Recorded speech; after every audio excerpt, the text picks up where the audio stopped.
Hi, this is Leonard from Kosmic Sound, and today we're going to be looking at a brand new DJ product from Allen Heath. This is the second in their series of digital mixers. You may remember we did a review last year on the Xone DB4, and this one is the DB2. It's still a 4-channel mixer. Still has a lot of the features of the DB4, but it's scaled down a little bit and the price point is sufficiently lower. So I'm going to take you through some of the features of this mixer and tell you why I think this is a very, very nice piece of hardware. So first of all, let's take a look at what we can plug into this thing. We've got 4 analog inputs. The 2 middle ones are phono, and there's actually a really excellent feature in this mixer as well, which is that the outside 2 have software phono preamps essentially built in. So there's no hardware involved with this. Essentially the mixer will amplify and adjust the curve of the signal to make it into line level. The slight downside of this, you may find that there's some extra noise on the signal, but if you wanted to plug in more than 2 turntables, this certainly gives you the opportunity to do that. Right below here we've got 2 digital ins, so this could be from a CD player or some other digital device. It's at 24-bit 48 kilohertz. We've also got a digital record out at the same sample and bit rate. Next to that we have a thing called X-Link. This is an Allen Heath proprietary connection.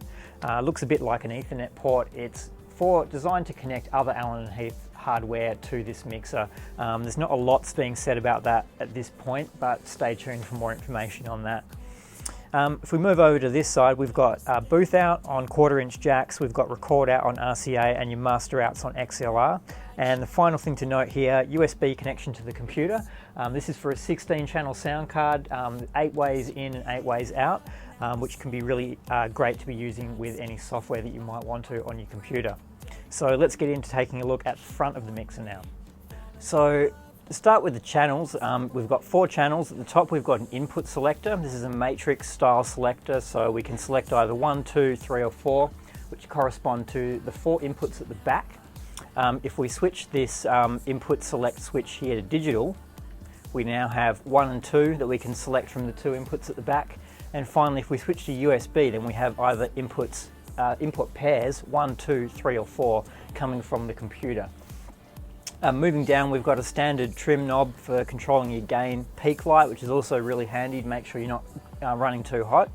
We've got 3-band EQ, and this is something that's pretty unique to this mixer. We can actually run it in 3 different modes. I'll show you that in a little bit later on.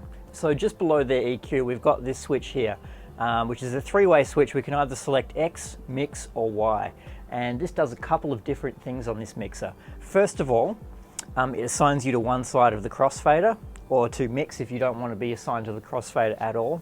The second thing it does is assigns you to one of these 2 effects channels, which I'll come to a bit later in more detail. The third thing, which is also related to the effects channels, are the filters. So if you're used to something like the Xone 92, then you remember that there are 2 separate filter knobs and you can assign any channel to either filter. This thing works similarly, except that you have to assign it to either X or Y, and it'll automatically then assign it to one of these effects channels. So you'll be using the filter that's on that particular channel. And just below that we have got a Q button, and then of course at the bottom we have got a fader. We've got VU meters here as well, so we can monitor the levels, and at the very bottom we've got a crossfader.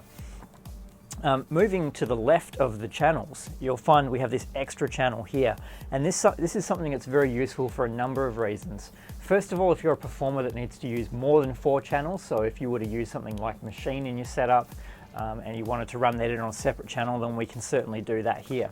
Another really great use of this, if you happen to be running a nightclub and you wanted to put this mixer in for installation, if someone comes in with a controller like the DDJ or the S4, they can plug straight into here without having to reach around the back of your mixer and pulling all your cables out. So it's a really great feature. It also, of course, doubles as a microphone channel as well. We've got level control, we've got EQ, we've actually got a gain for this one as well. We can cue it to the headphones. You've got a switch here to turn the channel on or off if you don't want to use it at all. We can also assign it to either one of the effects channels. Finally, we've got the Midi Shift button here. Now this mixer also doubles as a MIDI controller, so pretty much everything on there can be assigned to another function of your DJ software if you want it to work that way. And this is the button you need to press to get that happening. In the manual it tells you all the CCs or the notes that each thing sends, so you can then go in and program whatever the software is that you want to do to work the way that you want to work. So let's move over to the far right hand side of the mixer now. Standard VU meters at the top for your master level or for your Q or however you want to set that up. We've got a mix knob here which applies to the master mix and separate control for the booth. Now this section at the very side and bottom here is probably where all the unique things happen. First of all, we've got a menu button here, and this enables you to change all the settings with this mixer. So if we jump in here, the first thing you'll notice is the EQ setup. Now I mentioned a little bit about this before. If we go into that, we've actually got 3 different EQ modes. The first one is isolator, which is a total attenuation with a 26 dB per octave slope, so it's quite steep. The second option we've got here is your normal EQ mode, and this is in minus 26 dB of attenuation at 12 dB per octave slope, so much gentler. And the final mode is filter, and I'm going to show you what this does. It's quite cool. It's unique to this mixer and also the DB4. Okay, so if I get a track going, you'll hear what this is doing. So instantly it'll sound a little bit strange, and that's because we're in filter mode. I can very easily return that to normal though. So what we've got going on here, we have 2 filters. The very top one here we've got is a low pass filter. So I can cut all the high frequencies out. And at the bottom here we've got a high pass filter. So I can cut out all the low frequencies. And in the middle we've got a resonance knob. So I can make that nice and resonant. You can hear what that's doing. So it just gives you a few more ways of being creative with this mixer. So not only do you have filters here, you've got them down there as well. It just depends what you want to do. If you wanted to use them as filters, you certainly can do that. So a few other things we'll find in this menu as well. We've got an advanced setup here. So we can change a few different things here. A couple of them I'll go into a bit later on. A few things though, booth setup and your master output setup. If we jump in here, what we've got, we can adjust the trim of these outputs. We can also change the phase, and this is pretty awesome right here. We can change what gets sent to them. So you can change, you can have different things being sent to each output. We can either send the mix, we can send a clean feed, which is everything except for this channel on the left, or we can just send what's going to the phone, so whatever you're queuing. We'll just jump back from here again. If we go back into the advanced setup, a few other things as well. We've got meter modes that we can change. This is the soft RIAA curve that I mentioned before. So if you have more than 2 turntables that you want to plug into this mixer, this is where you'd need to go to turn that feature on. So in general, there are heaps of different things that we can change in here. Probably one thing I should mention at this point is the USB routing. So what we've got, I mentioned before, we've got 8 ins and 8 outs. So the outputs come from your software to the mixer, and you can assign them any way that you want. Right now I'm using Tractor. I've got 4 decks here, and they're each being sent to each of the channels. And the way I do that is by setting this to USB and then simply assigning the channel. We've also got 8 sound card inputs as well. This you can get really creative with. So we could do things like sending one of these channels back to Tractor, applying effects to it and sending it back out to a separate channel. There are heaps of different applications for this. I'm not going to go into all of them, so what you'd want to do is really have a think about how you want to get creative with your mixer, and I'm pretty sure this mixer will have some way of incorporating what you might want to do. A few other things that we've got on here as well. We have a Bpm range. Now this is relevant to these 2 effects sections, which I'm going to talk about next. Essentially what we've got here are 2 independent effects processors. They detect the BPM of the incoming music as it's playing, and then we can apply effects to them in sync. So the BPM range you can change depending on what style of music you're playing, and you'd want to set it up best so that whatever you're playing is smack bang in the middle of the range that you set it to. So to the effects channels themselves, really good. We've got only 2 of them on this mixer. Remember the DB4 had 4 independent effects processors.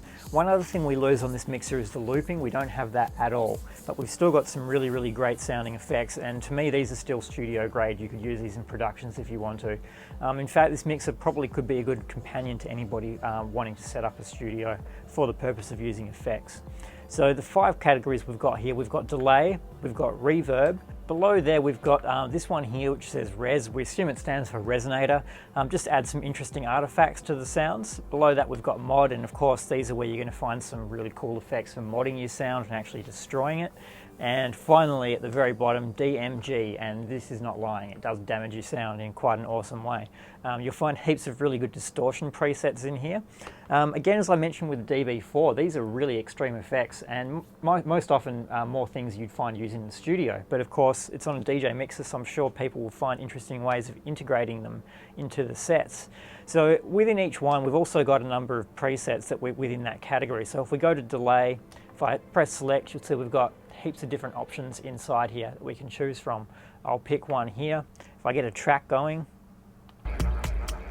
so all I need to do is make sure that I'm assigned to one side, so X or Y, turn it on, and then I've got a knob here which controls one parameter. It differs depending on which effect you're in, and I've got a wet dry knob. So it's really nice crisp delay, perfect for DJing. We can actually do a few other things for this as well. So at the top here, you'll see I've got a tempo and I've got a measurement. So at the moment we're on a 3/4 delay. I can change that by simply turning this knob here.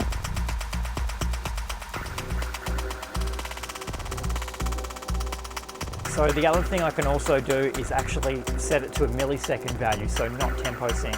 And the way I'll do that is by holding this and then pressing that. And now you'll see I've gone to 242 milliseconds, and then you can string this out as you might want to. So if I just go back to tempo sync again, finally what we've got is a filter. So if I just drop back into some beats again, so I can actually filter this delay. Filter it right up. I can actually go into a low pass as well.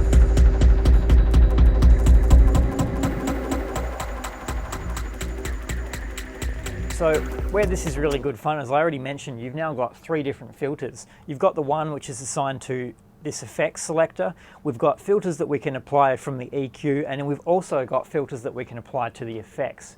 So really crafting and creating a unique sound with this mixer is entirely possible, and it's certainly a piece of technology you can go absolutely crazy with, especially if you want to get into 4-deck mixing. You can really isolate sections of your tracks and really blend them with the others really well. So just to go through a couple more effects, the reverb on this is really nice. So if I turn reverb on,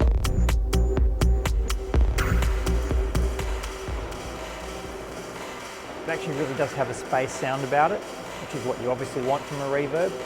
We can also change the quality of this reverb as well.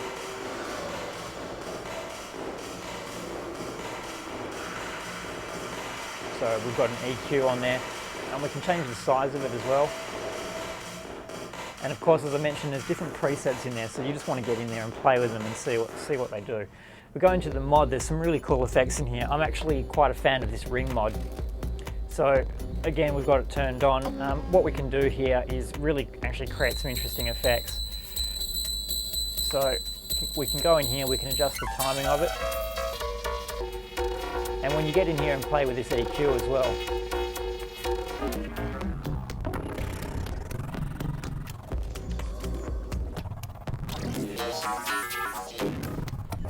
so finally the bottom one, this DMG section, as I mentioned, they don't mess around. Some of these effects are pretty full on.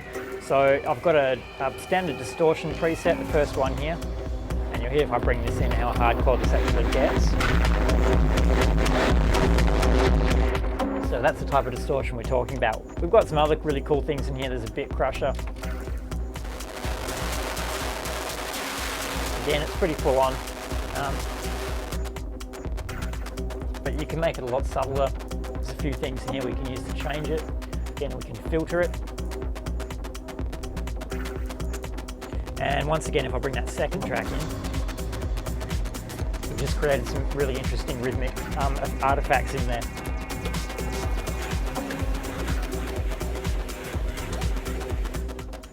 And one other thing we've got in here is the Dyso, which is a similar effect. So it's just going to chop the sound up a bit. We can get in there and we can edit how much it'll chop the sound. So once again, if I have my other track playing,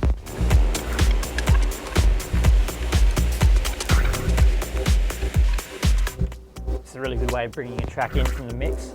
Then you can slowly decrease this to bring the track in. So it gives you heaps of options anyway. There's lots of ways to actually make your mixes more interesting. And for me, the thing that's really great with this mixer is that the effects actually sound really good, which is not very true of many DJ mixers. They don't seem to put a lot of attention into the quality of the effects. You just get a lot of them. All the effects in this mixer are entirely usable either for DJing or, as I said before, quite usable in a studio setting as well. So finally, on the effects selector at the very bottom, we've got the filters, which are standard to all Allen Heath mixers. The original models were analog. This is their second one to bring out a digital filter. For me, it's probably not quite as zingy as the original 92 filter, but still really, really good. The thing I'm probably losing on here is there's no resonance control, but it's still an excellent filter. So if we get this going again, I've got high pass this way and go low pass this way. Still sounds better than any other filter on a mixer that I've heard, so still a great piece of technology. So we've been looking at the new Allen Heath Xone DB2. Many of you may remember I said about the DB4 that it was the best mixer I've ever used, and this one certainly comes pretty close. The price point is significantly lower, so anybody who wants the sound of the DB4 and the features of the DB4 but doesn't want to spend quite as much, this is definitely a great mixer to look at.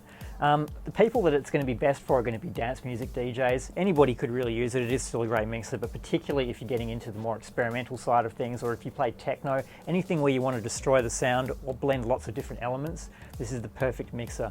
It's also going to be a really great mixer for club installs as well. It's a 4-channel mixer. As I mentioned, you've got this channel here, so people aren't going to be coming and tearing your mixer apart if they wanted to plug in any external gear. Absolutely perfect for club installs. If you want to look at something a little bit different, a very high quality mixer that sounds amazing, definitely one to check out. So we're carrying these in stock at both of our Osborne Park and Cannington stores now, or please check them out online at kosmic.com.au.